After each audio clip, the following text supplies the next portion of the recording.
Yeah, so why not go farther with the Reject Demon Toko and make it more explicit?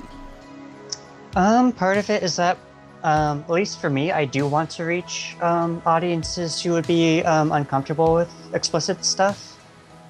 Like underage kids, because I do think that like this isn't just a thing for adults, and there are some adults who would be uncomfortable with explicit stuff. Right. I think there's more to this game than just outright seeing sex scenes and stuff. And we do have other games that do that. So I think it's just good to have at least one game or series that gives some people that option. So from a story perspective, I guess I don't feel like it's as important here as it is in some of our other ones, like a Menagerie.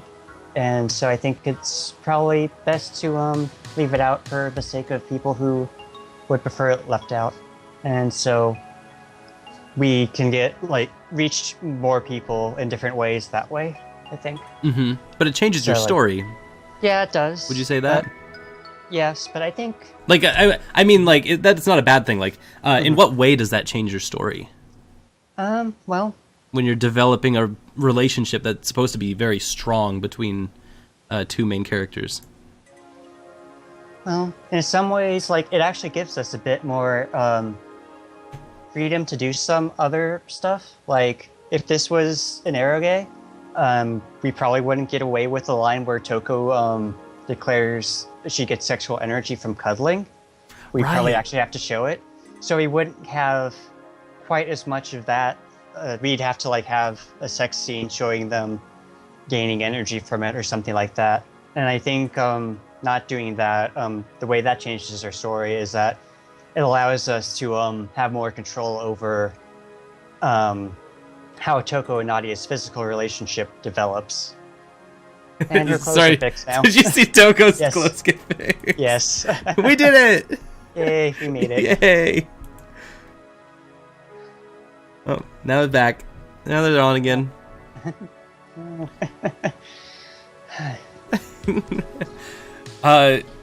No, I think that's really special and that's really interesting, and that was probably one of the biggest questions that I had coming into this interview, and just getting a moment to sit down with you, because now that you've said it like that, I didn't think about this until now, but I mean, we wouldn't be having this conversation if this was more explicit in its content, because I wouldn't have been able to Let's Play it on YouTube. Yeah. And that's just, I don't mean this to be a business thing, but that's kind of a weird place where the rubber hits the road. Right. So, yeah, like I said, there are some things that are important. Yeah. It's funny how that works out, though. I didn't even think about that. You gotta do lots of different things, and so it works out in the end. Right. I actually did get some criticism for this scene, because it's kind of implying that modesty is a human trait, which is... I can understand reading that from this scene, and I didn't mean for that to be the reading.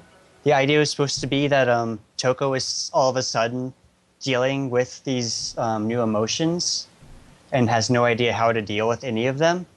And so she's just kind of trying and failing to process them, and she's ended up letting them lead her wherever they will. And so I'm not trying to say that modesty is inherently human and all that, and that Toko and all humans should be embarrassed by wearing clothes like Toko's demon clothes. But I just I wanted to get the idea that Toko, it's not that it's bad, it's just that she doesn't know what she's doing. I think that's really interesting, because that's the rhetorical baggage that comes with having a demon narrative. Just involving demons in your narrative at all, especially because this is literally a human and a succubus in a relationship. The long history of mythology implies that modesty is a sin, because that's the whole reason that succubi exist. was to shame women into becoming more modest. Which is the, like, running joke of the whole story that you've written here, is like, well, I've got a 14-plus Yuri game that I'm writing about a succubus and a human, but they can't have sex or else it won't be 14-plus anymore.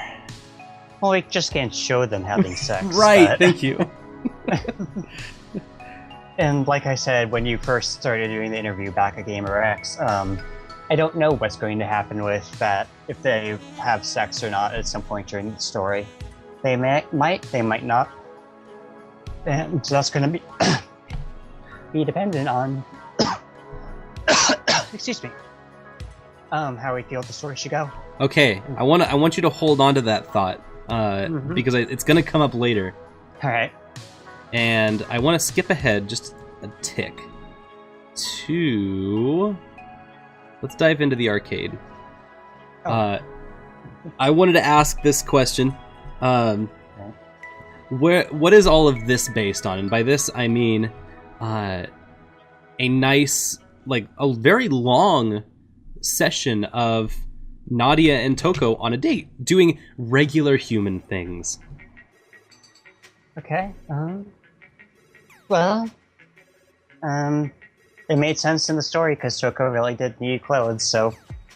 And a lot of it, as I mentioned earlier, Nadia does know who Toko is, and she is a bit worried that this baby won't last somehow, like Toko will disappear again. And so she's doing everything she can to spend that time, however long it may be, as fruitfully as possible, at least according to her and what she thinks is appropriate. And sometimes that can be overbearing to Toko. Right, huh. So how did you decide on what kind of events they'd be doing during this area? Like, is this just, yeah, this is what a normal date looks like to me? Or is this, like, you specifically wanted to put Toko in a bunch of different kinds of uncomfortable situations? Or yeah, you just like malls? I think the uncomfortable situations things really helped. The mall part, it makes sense because there's so much to do there at a mall, usually, hopefully. So you have getting clothes, you have getting food, you have playing in the arcade, and stuff like that. So this gives Toko a bunch of different ways to get used to the human world. Or at least try to, and mostly fail. And for Nadia, it's her trying to do everything as fast as possible. I didn't think about that way, but that makes so much sense. That Nadia is trying to push Toko through all of these events so that they can just have time together. And that also explains why Nadia is so quick to take Toko home with her. Right. I did not read that the first time through. And I think that's actually really awesome. Had I read it through a second time, yeah, that's like totally there in the text. What is Heart of Fire, Mind of Ice? It kind of ended up being like, when I thought of it, it was like supposed to be like a reference to like a Twine game. That's what I thought. It kind of became more of a visual novel.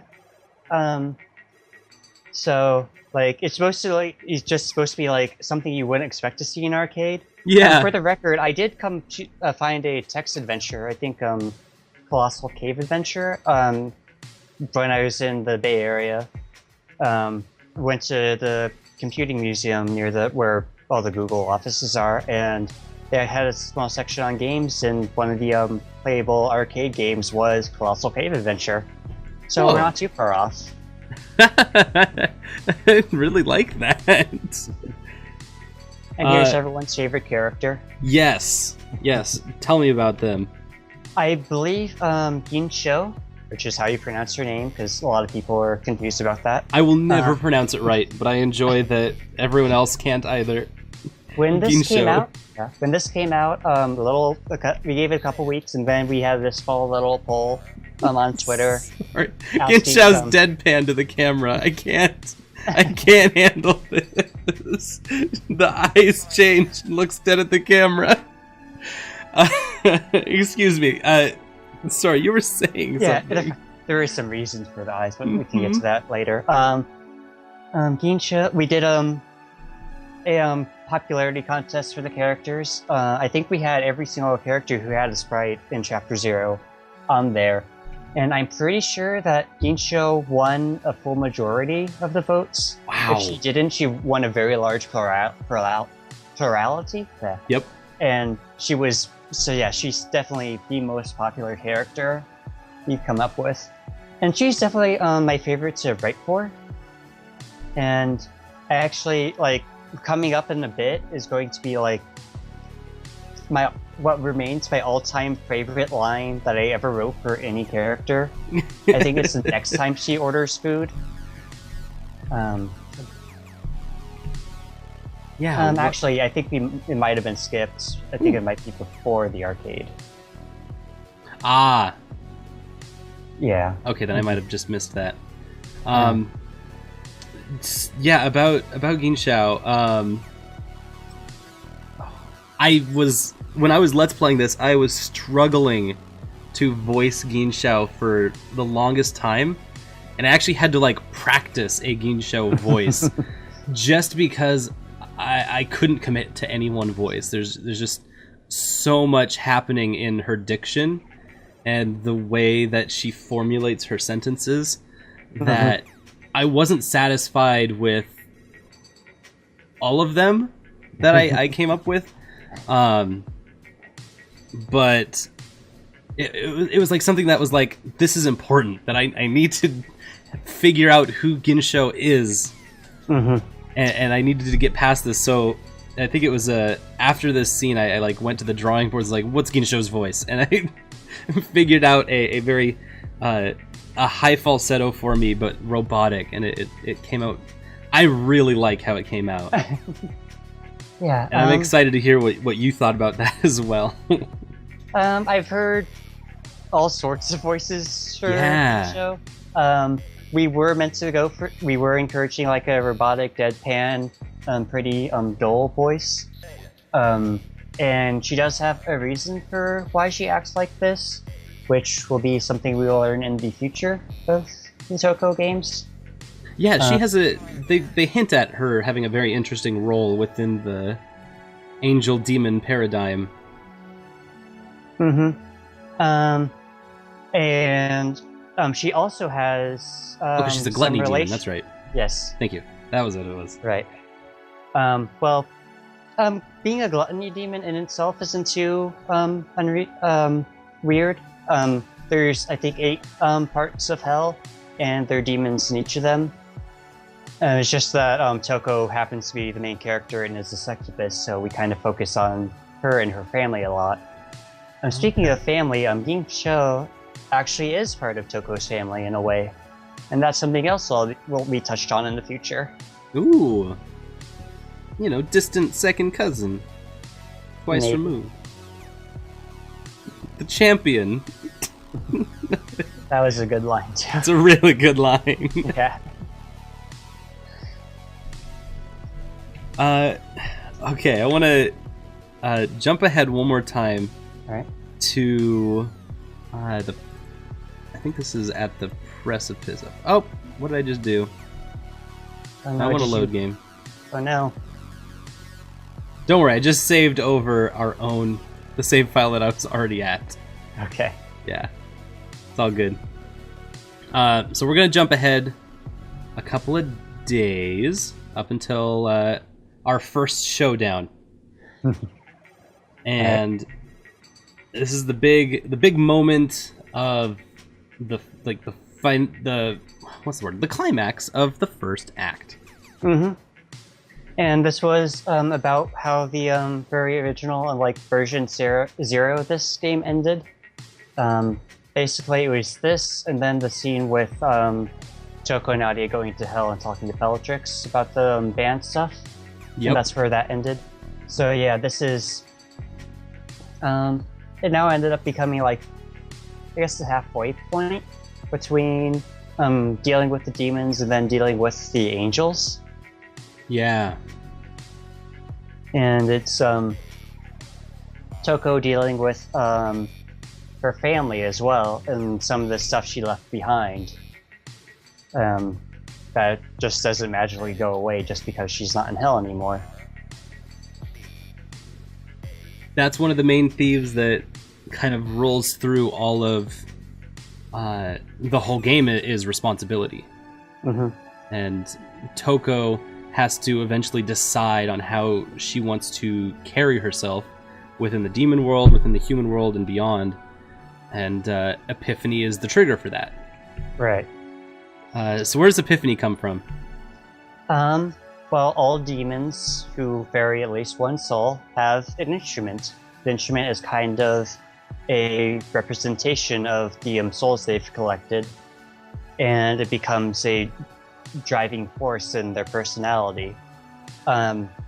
Epiphany, particularly, is the basically the personification of both Toko and Nadia's sense of desire.